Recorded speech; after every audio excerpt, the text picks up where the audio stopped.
Привет, это Технозон, и сегодня мы с вами поговорим про очередное чудо говнобоксостроения. Так бы я это назвал, этот процесс, и это модель Skishon, вернее, это приставочка производителя Skishon, называется модель X. Еще и с бравым названием на самой коробке в 5G. Ну, давайте я вам все покажу более подробно и объясню, почему же это чудо творения говнобоксостроения. Так вот теперь мы это все будем называть. Во-первых, сама по себе коробка из какого-то мягкого картона, знаете, она похожа на обертку для туалетной бумаги, но это все не важно. Снаружи нет ни одного опознавательного знака, только лишь надпись Smart Device. И только когда мы открываем этот самый девайс, мы видим, здесь какая-то бумажка, что это вот такая вот коробочка Skishon и сверху еще и 5G. Вот, видно, они хотели сказать, что они сюда встроили 5 гигагерцовый Wi-Fi, но в результате тестов я вам покажу, что это больше наказание, чем такой плюс, я бы сказал. Дело в том, что на роутерах Tenda и на роутерах Xiaomi, в частности у нас в студии есть Xiaomi 3G, этот 5 ГГц показывал не более 20 мегабит на загрузку. Можете себе представить, да, что вы можете сделать на 5 гигагерцовом Wi-Fi с 20 мегабитами. Да, в принципе, ничего, YouTube посмотреть, так и YouTube-то, в принципе, не работает, блин. Он показывает Full HD с затыками, с дропфреймами, температура приближается к 100 градусам. Тротлинг-тест похож на кроваво-красное поле битвы. Ну, честно вам скажу, это просто трэш. Конечно же, кто хочет посмотреть, тот остается и смотрит. Те, кто не хочет, те уже понимают, что Skishon модель X 5G брать ни при каком раскладе нельзя. На чем построена эта платформа, мы с вами сейчас посмотрим. Сколько в ней гигабайт оперативной памяти и хранилища мы тоже с вами посмотрим. И проверим 5G и 2.4G. Ну, конечно же, попробуем сделать тротлинг-тест, если у нас это получится. Почему если получится? Потому что даже установить этот тротлинг-тест был целым квестом. Но, ребят, короче, ссылки я положу все равно в описании под видео, для того, чтобы вы понимали, где ни при каком раскладе нельзя покупать эту хрень. А также в описании под видео есть огромное количество более достойных боксов, которые были у нас на канале. Но, конечно же, там есть ссылки на эти обзоры, а не просто указания самих моделей. Но, чтобы не пропустить все наши дальнейшие обзоры хороших ТВ-боксов, плохих ТВ-боксов, программ, сервисов, очень много всего очень интересного будет у нас на канале, советую вам нажать подписаться и колокольчик. Ну а сейчас я говорю вам хавабанга, ребята, это же Бубльгум, поехали, посмотрим, что же за говнобокс нам прислали. Итак, чтобы вы понимали, что же это за чудо. Когда я его первый раз включил, он вообще начал моргать. Моргает он на 4К, при этом на 4К телевизоре. Давайте сразу с вами посмотрим, что же это за платформа. Идем в AIDA 64. Загружается все очень весело и быстро. Главное, можете обратить внимание. Ну ладно. ТВ-бокс построен он на платформе Rockchip 3229, который бы я в 2019 году и врагу не пожелал бы.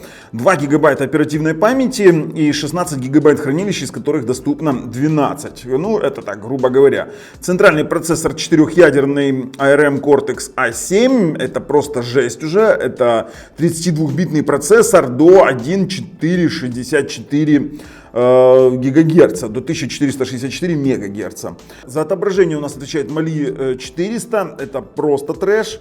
Температура уже в состоянии простоя 67 градусов, это мы только его включили, он холодненький. Кстати, в отображении пишет разрешение экрана 1280 на 720, хотя рекордер у меня пишет с разрешением 1920 на 1080.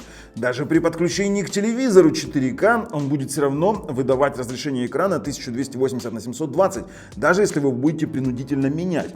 То есть это означает, что здесь псевдоразрешение, и все равно он выводит в 720p. Вообще, ну, черти что и какая-то чушь. Если мы с вами зайдем в сеть, то пишет, что скорость связи максимальная 150 мегабит. Ну, фактическую мы с вами сейчас увидим. И даже в кодеках заявлено... Ой, как оно переключается, все весело. И даже в кодеках у нас заявлено... Сейчас посмотрим, какие кодеки. VP9. Да что вы можете проиграть 4К в YouTube? Ну, проверим тоже. Поехали в спид-тест посмотрим. Не знаю, загружается это просто ужасно. Я нажал кнопку запустить, и это все с таким скрипом. Это ужасно. Спид-тест загружается. У меня сил нет. Попробуем сейчас стартануть 5 ГГц Wi-Fi. И, о боги, это, блин, это целых 13 мегабит на Tenda AC18. Кстати, и это не самый плохой роутер с усилителем сигнала 5 ГГц и при этом с усилителем 2,4 ГГц. То есть, чтобы вы понимали, на 5 ГГц 13 мегабит на Tenda AC18 это просто трэш. Этот роутер вытягивает даже самые мертвые ТВ-боксы на 2,4 на 5 ГГц, но даже Tenda AC18 не смогла в этом случае ничего сделать.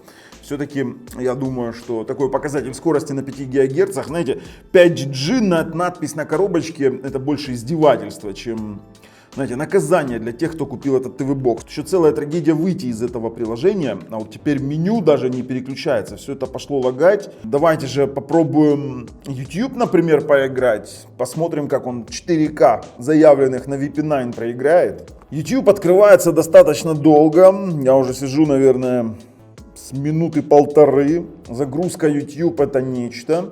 То есть вообще, если вы хотите купить такой ТВ-бокс, то это, ну, извините за мой французский, это, ну, короче, мы можем долго сидеть. Я буду с вами беседовать, пока загружается YouTube на 5 ГГц, кстати. Короче, ребят, я думаю, что тот же самый Belink Mini у меня, кстати, на столе лежит. О, загрузилось, стоп, загрузилось, у нас даже что-то загрузилось. Мы с вами сейчас будем проигрывать 4К. Переходим в поиск. Идем 4К, попробуем что-нибудь проиграть, посмотреть. Ну, давайте.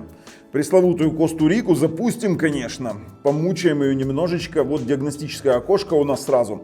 Она загружается, я вам скажу сразу. Мы видим, что viewport у нас 720p. Включился он на разрешении 720p. Сразу пошли дроп-фреймы. Вот текущая у нас 1280 на 720, 60 кадров, и он дропает. 374 дропа на 718 фреймов. Все это жутко тормозит, виснет. Поэтому поиграть YouTube даже в HD качестве тут не сильно-то и получится. Блин, а как теперь из этого выйти? Господа, это называется «включил YouTube и наслаждайся». Да что ты будешь делать? Меня выкинуло на главный экран. Попытаемся еще раз. Мне все-таки очень хочется включить там разрешение какое-нибудь побольше. Ну. Опять 720p включился. И все равно он, слушайте, на 5 ГГц все-таки работает. О, включилось что-то. Меню включилось. Сейчас попробуем поменять разрешение. Кстати, видите, у меня ползунок двигается. Короче, вообще передвигаться по меню вообще невозможно. Что это такое? Зачем мне сохранить видео? Пытаюсь встать на качество. Качество. Нажали. Вот, так подождите. Сейчас 1920. Он вообще дропает. О том, чтобы поставить 2К качество, я не веду речь. Давайте хотя бы на 720 поиграем его. А ну, что у нас показывает? Ну, и на 720p он тоже в дроп-фрейм уходит, поэтому... Все, ребят, короче, вывод такой, что YouTube на этом ТВ-боксе смотреть невозможно, даже в главное меню выйти невозможно. Нет, возможно. Или невозможно. Или что вообще происходит? Он стал с черным экраном. Ну, и что дальше? О, он вышел. Ну, давайте напоследок запустим еще тротлинг-тест, посмотрим сие чудо. Не знаю, ребят, не знаю. Может, кто-то захочет купить, я, конечно, буду не против. Только прошу гневные отзывы мне потом не писать. Уже на старте это все действительно похоже на угольки. Сейчас мы посмотрим с вами температуру. Давайте, температура у нас 99-98 градусов на ядре. Поэтому... я не вижу дальше смысла вообще делать тротлинг-тест. Ну, хотя ради прикола, конечно, мы можем с вами это все дело досмотреть до конца. В общем, ребят, я вынужден остановить тест, потому что я боюсь, что она просто-напросто начнет гореть прямо у меня на столе. Потому что температура максимальная... Сколько он вообще? Так, максимальная температура была 99 градусов. Он ушел в жуткий тротлинг, как мы видим.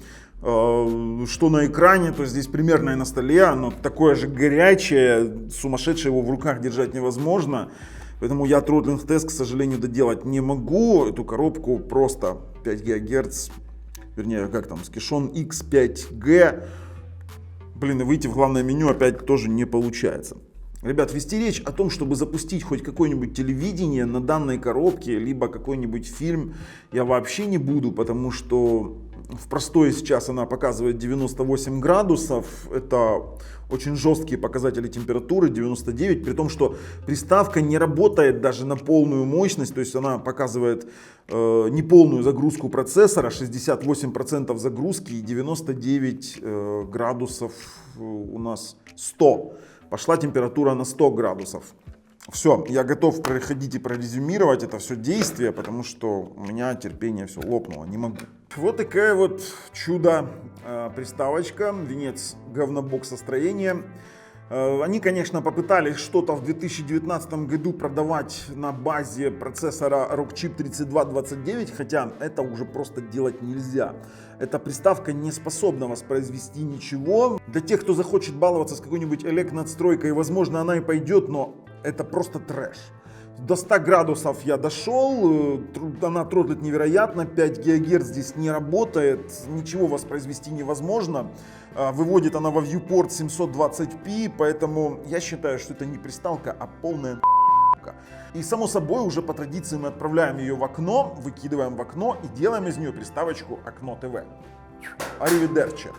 Все, она улетела. Ну, а если вам нравится то, что мы делаем, ставим пальцы вверх. Если нет, пальцы вниз. Обязательно подписываемся. С вами был Бабл на канале Технозон. Пока, ребят.